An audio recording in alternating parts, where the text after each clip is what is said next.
Sore ini kita akan ngobrol soal digital marketing, yaitu masalah ketersediaan sumber daya manusia.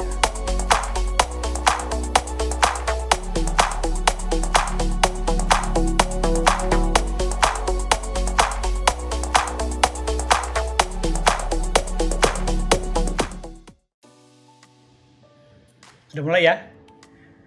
Oke teman-teman, selamat sore. Assalamualaikum warahmatullahi wabarakatuh. Salam sejahtera untuk kita semua. Ketemu lagi sama saya nih Om Tri. Nah, seperti biasa, kita sore ini bakal sharing-sharing, berbagi sedikit ilmu soal dunia per SMK-an, kemudian soal digital marketing, seluk-beluk digital marketing, dan soal PT Kombas Digital Internasional. Jadi 3 topik itu. Oke ya teman-teman ya. Nah, sore ini kita akan ngobrol soal digital marketing, yaitu masalah ketersediaan sumber daya manusia. Nah, pengelolaan dan ketersediaan sumber daya manusia ini memang serba dilematis kalau misalnya buat kita sebagai pebisnis. Gitu. Dari satu sisi, kita butuh sumber daya yang banyak supaya bisa scaling up. Itu karena kita sadar nggak mungkin kita melakukan sendiri semuanya. Sampai kapan kita kuat melakukan semuanya sendirian.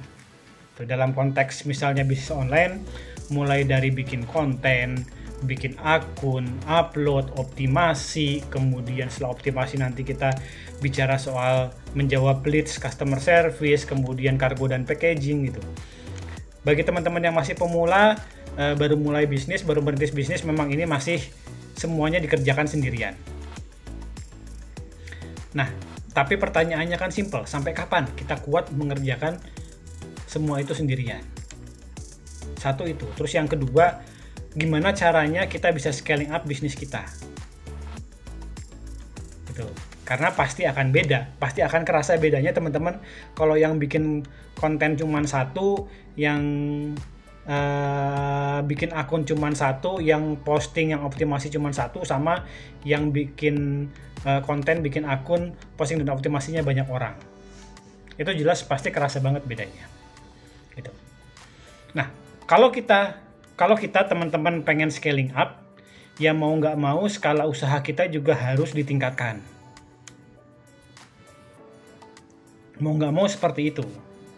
Jadi jumlah orang yang bikin konten, jumlah orang yang bikin akun, jumlah orang yang posting dan optimasi itu juga jangan cuma sendirian. Harus banyak. Gitu. Terus nanti yang garap kerjaan juga siapa, yang bagian adminnya siapa, itu kan nggak mungkin selalu digarap kita sendirian. Nah, artinya apa? Artinya kita perlu punya tim. Kita perlu tim building. Nah, masalahnya adalah ketika kita punya tim, ketika kita tim building, artinya kita harus mengalokasikan dana untuk nge-hire mereka, untuk bayar mereka. Dan itu tidak murah. Gitu. Kita harus punya staff, berarti kita harus ngasih insentif ke mereka. Minimal UMK. Gitu. Nah, tapi itu juga jadi kendala ketika kita masih di fase awal. Gitu. Ketika bisnis kita masih merintis. Gitu. Ketika kita belum punya alokasi dana khusus untuk gaji karyawan, gaji staff. Itu juga jadi kendala. Nah, jadi memang akhirnya jadi serba dilematis. Di satu sisi kita butuh tenaga kerja tambahan, tapi di sisi lain mungkin secara finansial bisnis kita juga belum siap. Nah, solusinya gimana Om Tri? Nah, solusinya adalah ada beberapa solusinya. Kalau misalnya urusannya dengan tadi ya, ketenaga kerjaan, sumber daya manusia gitu. Nah, solusi yang pertama adalah dengan kita bisa menerima siswa PKL. Kita bekerja sama dengan SMK, kemudian menerima siswa PKL untuk magang di tempat kita. Nah, nanti kalau ada siswa PKL masuk, itu kita ajarkan ilmu kita ke mereka, ini loh cara bikin konten, ini loh cara bikin akun, ini loh caranya posting, ini loh caranya optimasi, ini loh caranya menjawab leads WA dari konsumen, ini loh cara packing barang, pengiriman barang dan sebagainya. Kita ajarkan itu ke mereka. Gitu. Karena ini bagian dari pendidikannya mereka. Nah, setelah itu biarkan mereka yang melakukan kegiatan rutin itu, aktivitas rutin itu di bawah pengawasannya kita. Kita mensupervisi, mengawasi, membimbing, mengarahkan, membina siswa PKL untuk bisa melakukan kegiatan digital marketing secara benar. Lumayan, udah ada yang ngebantuin. Gitu teman-teman. Gitu. Asik ya Om Tri ya kalau kayak gitu. Iya, kita betul-betul dibantu oleh siswa PKL untuk meringankan pekerjaan harian kita. Jadi ada tenaga kerja tambahan. Nah, efek positifnya ada dua. Yang pertama memang kemudian dari sisi kita sebagai pengusaha ya. Dari sisi kita pengusaha efeknya ada dua. Yang pertama memang pekerjaan teknis harian kita terbantu. Terus yang kedua juga berarti kita punya waktu luang untuk fokus ke pengembangan bisnisnya. Kita punya waktu untuk fokus ke networking, berjejaring, nyari peluang baru. Nah, fokusnya di situ. Karena sebetulnya tugas kita sebagai pebisnis itu hanya dua, yaitu manajemen tim dan pengembangan bisnis. Nah, di situ teman-teman, di situ kita sangat terbantu. Nah, tapi masalahnya juga yang namanya PKL itu ada durasi waktunya. Kalau di kurikulum K13, kurikulum 13 ya, itu masa PKL antara 3 sampai 6 bulan. Itu pun juga tergantung sekolahnya, ada yang langsung 6 bulan, ada yang hanya 3 bulan, ada yang kemudian 6 bulan tapi dipecah 3 bulan di kelas 11 dan 3 bulan di kelas 12, itu tergantung sekolahnya. Gitu. Jadi, kita harus bolak-balik ngajarin ke siswa. Jadi misalnya nih, ada siswa PKL masuk 3 bulan, di awal kita ajarin, setelah itu mereka masuk masa produktif, selesai 3 bulan ya selesai, mereka kembali ke sekolah. Nanti ada siswa PKL lagi masuk, kita ngajarin lagi, mereka bantu kita lagi, nanti setelah selesai mereka kembali ke sekolah. Seperti itu terus. Itu yang sudah kami lakukan di PT Kompas Digital Internasional sejak tahun 2018. Itu kami sangat terbantu oleh siswa PKL itu. Nah, capek juga ya Om Tri ya, per 3 bulan harus ganti, 6 bulan harus ganti. Iya. Gitu. Memang ritmenya seperti itu teman-teman. Ada nggak Om Tri yang lebih panjang durasinya? Ada. Ada yang kemudian kita bisa mendapatkan tenaga kerja tambahan dari siswa SMK, tapi durasinya lebih lama. Ini yang kemudian disebut sebagai kelas industri. Nah, jadi kalau di PKL teman-teman, di PKL atau praktek kerja lapangan itu biasanya sekolah mengirimkan beberapa siswa ke kita. Nah, jumlahnya berapa untuk PKL ya? Jumlahnya berapa yaitu tergantung nanti seberapa dekat kita dengan sekolah. Seberapa besar kepercayaan sekolah ke kita. Itu di situ kuncinya. Kalau misalnya di tahap awal kita belum dikenal sama pihak sekolah, mungkin mereka hanya mengirimkan 1 atau 2 orang, 3 orang, 5 orang untuk PKL di tempat kita. Di tahap awal biasanya seperti itu, penjajakan dulu. Sebenarnya kalau PKL di Kompas diajarin apa sih? Itu enak nggak sih PKL di Kompas? Manfaatnya apa sih? Itu makanya pas di tahap awal uji coba penjajakan dikirimkan hanya 2, 3 kayak gitu. Itu. Nah, tapi kalau kita sudah dikenal dengan sekolah, itu kita bisa dapat biasanya siswanya lebih banyak yang dikirimkan. Yang dikirimkan, yang dimandatkan, yang diberi amanah itu biasanya lebih banyak. Kayak PT Kombas nih, PKL ya, ada beberapa sekolah yang karena sudah percaya sama Kombas, itu langsung satu kelas 36 siswa, Bruk, ini Om Tri silakan nih ada siswa kelas 11 satu kelas, pokoknya semuanya 100% PKL-nya ke Kombas. Nah, kalau sudah kayak gitu enak. Jadi yang tenaga kerja yang bantuin kita nggak cuma 1, 2, 5 orang, tapi udah langsung 36 siswa. Kan enak kayak gitu. Mau dong Om Tri, gimana caranya? Ya caranya memang kita harus membangun hubungan baik kita dengan pihak sekolah. Terus yang kedua, kita tunjukkan ke pihak sekolah bahwa PKL di tempat kita itu banyak manfaatnya. Bahwa PKL di tempat kita itu sesuai, sejalan, sinergis, sinkron dengan kurikulum. Jadi nyambung apa yang diajarin di sekolah sama apa yang diajarkan, yang mereka lakukan selama PKL di tempat kita itu nyambung. Kalau udah nyambung gitu biasanya sekolah seneng. Dan kita akan dikasih siswa lebih banyak di periode berikutnya. Itu. Nah, tapi tetap sama jumlah siswa meskipun banyak, tetap jangka waktunya, periodenya mengikuti periode PKL.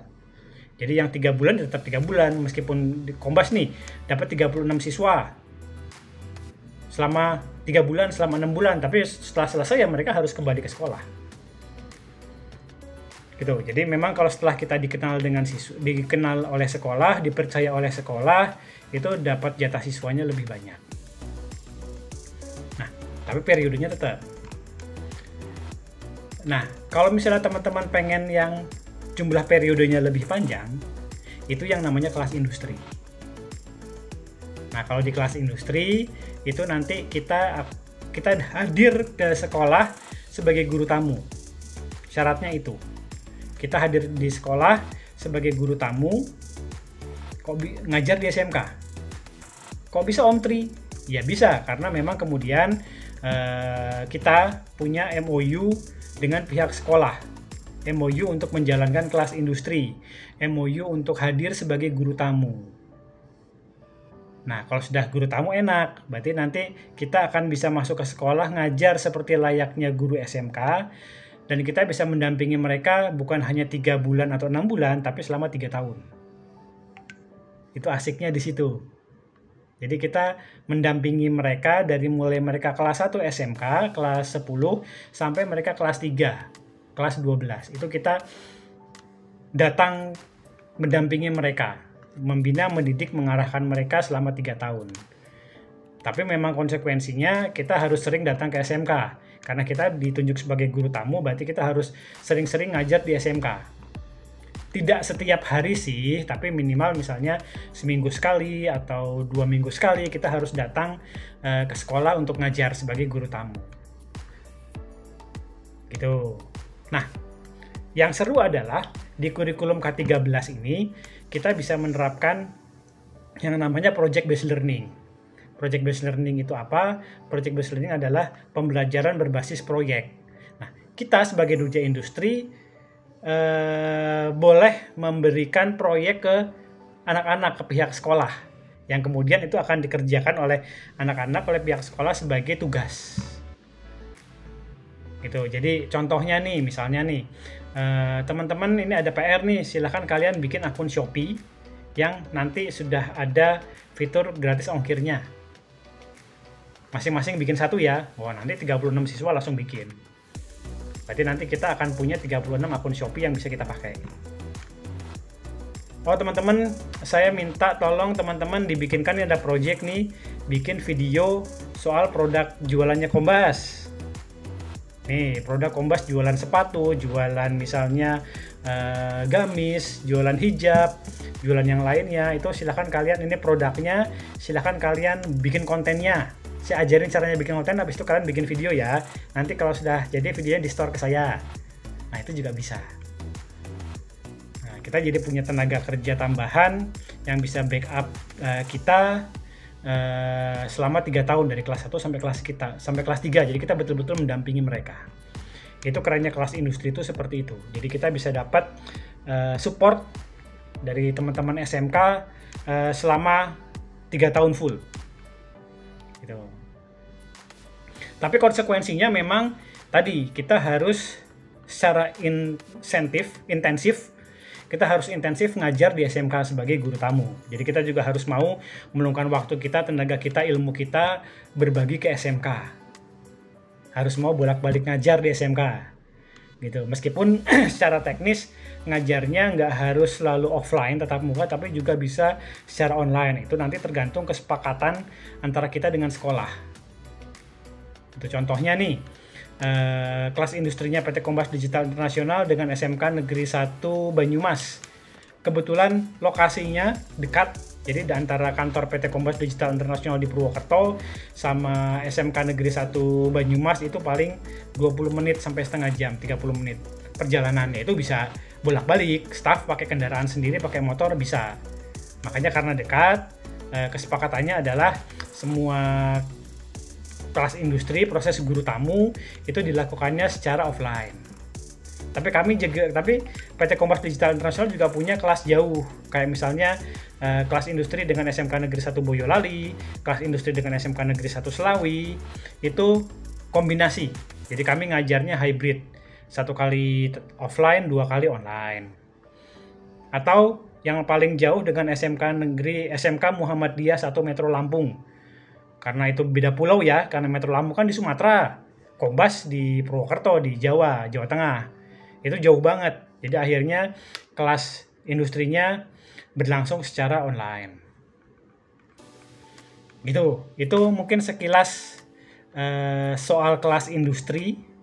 Jadi manfaat yang kita peroleh sebagai dunia industri ketika kita mau menjadi mitra industri dan serius nggarap kelas industri menjadi guru tamu.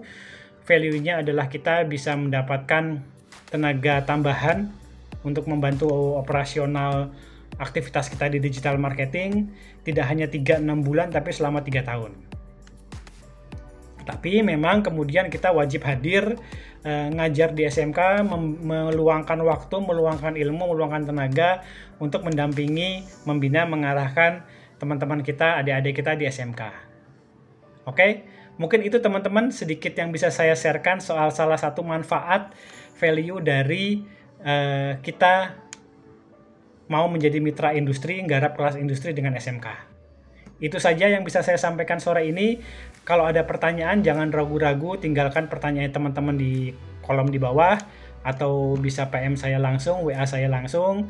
Kalau teman-teman merasa postingan ini bermanfaat, jangan lupa di-subscribe, di-like, di-sharekan ke teman-teman yang lain. Oke, itu aja teman-teman yang bisa saya sampaikan hari ini. Selamat sore. Assalamualaikum warahmatullahi wabarakatuh.